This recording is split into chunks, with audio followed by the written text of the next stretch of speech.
Typically, when a person passes away, we observe their body being either buried beneath the earth or cremated at a funeral pyre. But did you know that there exists a cemetery in this world where the deceased are not hidden away in the darkness of the soil? Instead, they are preserved above ground within transparent glass caskets, allowing the living to view them every day. Just imagine, what would it feel like to have your deceased ancestors lying right before your eyes, century after century? Furthermore, in a remote corner of the globe, there exists a bizarre custom where, once a year, deceased loved ones are exhumed from their coffins. They are then dressed in fresh clothing, and the living dance, sing, and even pose for photographs with them. As incredible as it may sound, it is the absolute truth, but the strangeness does not end there. There is yet another type of cemetery where human remains are not entrusted to the earth, but rather offered up as food for birds of prey. Yes, you heard that right. A place where the deceased serve as sustenance for kites and vultures. But have you ever wondered why they do this? Why are human bodies left to be torn apart and consumed in such a manner? Is it merely an act of cruelty, or does a profound religious belief lie hidden beneath this practice? In today's video, we will explore some of the most spine-chilling and bizarre funeral rites found across the globe. Glass coffin graves. In certain remote mountainous regions of China, cemeteries still exist today where the deceased are not buried beneath the soil. Here, the bodies are placed inside transparent glass caskets, ensuring that even in death, their faces remain visible to the world of the living. As you walk through this burial ground, you will not merely see inert graves. Rather, it will feel as though the bodies inside the caskets are staring directly back into your eyes. A deep-seated belief lies at the heart of this peculiar custom. The locals believe that as long as the deceased remains visible to human eyes, their soul will find peace. However, the most unsettling aspect of these glass caskets is the cruel passage of time. Nature silently carries out its work here. The skin gradually changes color, facial features wither and shrivel, and the eyes recede deep into their sockets. And all these macabre scenes are visible with absolute clarity from behind a glass partition. Here, death is not a momentary event. Rather, it is a prolonged process unfolding right before one's eyes.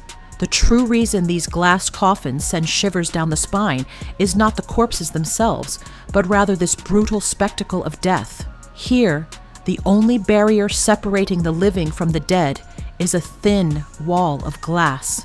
The Toraja Cliff Graves. To the Toraja tribe of Sulawesi, Indonesia, death does not signify a final farewell. Here, relationships do not end with death, they merely pause. The Toraja people do not bury their deceased relatives immediately. Instead, they wrap the body in cloth and keep it inside their home, as if the person were merely ill and might, perhaps, wake up again one morning. However, the most astonishing custom here is manin. According to this tradition, every few years the Toraja people reopen the coffins of their ancestors. The bodies are removed from their coffins, their bones are cleaned, and the corpses are dressed in brand new, expensive garments. These clothes are not merely put on to fulfill a ritual obligation. Family members dress the bodies with the utmost care and affection.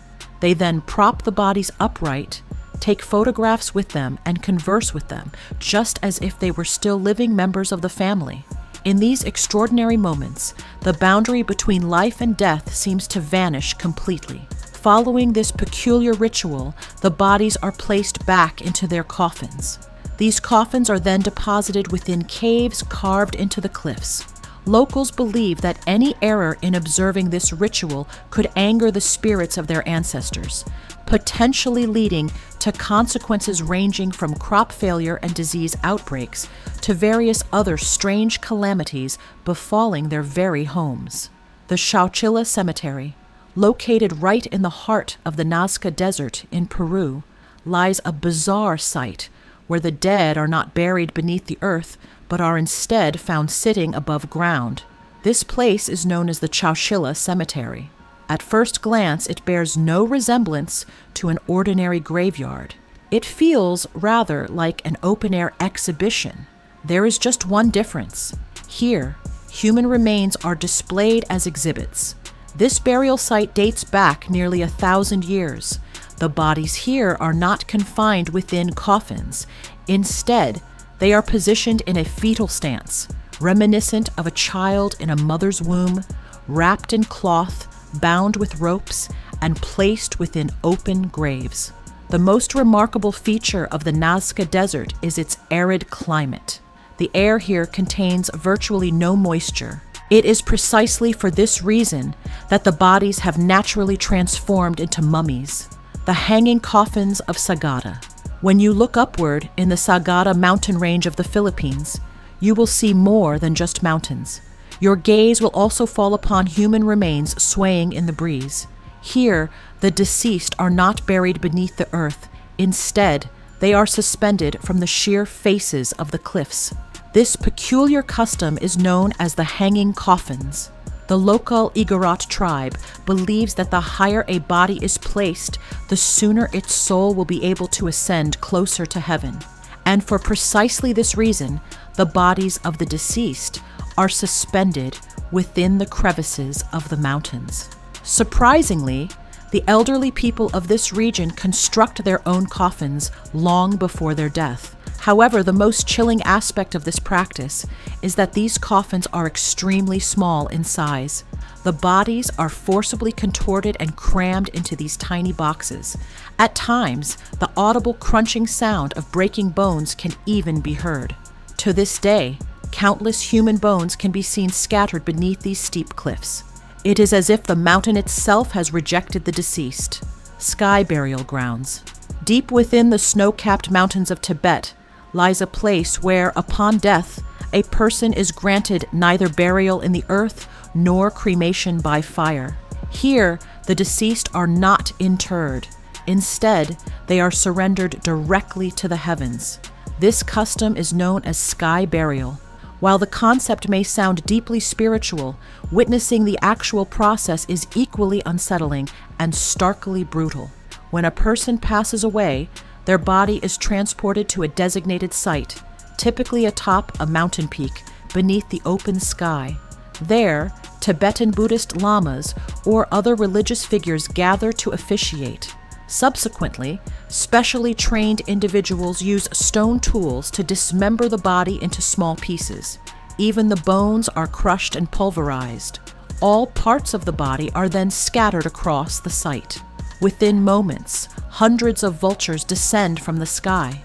In a matter of minutes, the vultures completely devour the remains. All that remains are a few drops of blood and a scattering of small bone fragments. To the Tibetan people, the physical body is merely an empty vessel.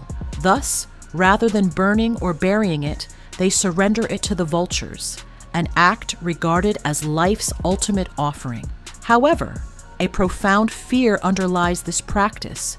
If the vultures refuse to consume the flesh, it is believed that the deceased was a sinner.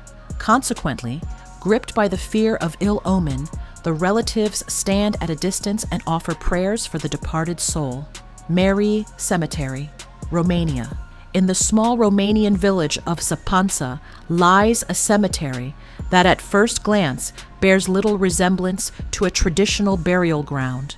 Gone are the somber black stone tombs and the pervasive atmosphere of mourning. Instead, one encounters colorful wooden crosses adorned with cartoon-like illustrations and carved inscriptions recounting various true-life events. This place is known as the Mary Cemetery, or Cimetiral Vessel. Yet, as cheerful as the name suggests, the underlying reality is equally unsettling. Here, a hand-carved wooden cross stands atop every grave, bearing a written chronicle of the deceased's entire life story. These inscriptions do not merely extol virtues, they candidly detail the deceased's habits, flaws, and even the specific circumstances of their death. Some crosses bear inscriptions noting that the person drank too much alcohol and thus departed too soon. Others recount that the individual used to beat his wife, adding, with a touch of dark irony, that now he himself lies beneath the earth. This unique tradition originated in the 1930s when local artist Stan Ioan Pietrasz posited that death should not be a subject to be concealed. He believed that a person should be remembered exactly as they lived their life. Each illustration depicts the deceased engaged in their daily activities, one farming the land, another drinking, and yet another frozen in the very moment of a fatal accident. In essence, the precise moment of death is immortalized here for eternity. Locals observe that when someone is laid to rest here, the words inscribed on their tombstone evoke a bittersweet reaction in their family, moving them to tears and laughter in equal measure. For this cemetery serves not merely as a resting place for the dead, but as a living archive documenting the full, unvarnished truth of human lives. The Mary Cemetery is not a source of fear simply because it holds buried remains. Rather, it is unsettling because here, your life, with all its foibles and truths, refuses to let you go even after death. What should become of our bodies after we die? Cremation, burial, or perhaps it left as food for the vultures of the sky? From a scientific or natural perspective, which method do you consider to be the most appropriate? Feel free to share your thoughts in the comment section below. If you enjoyed today's video, please give it a like. You can also subscribe to our channel to stay updated. We look forward to seeing you in the next episode. Thank you.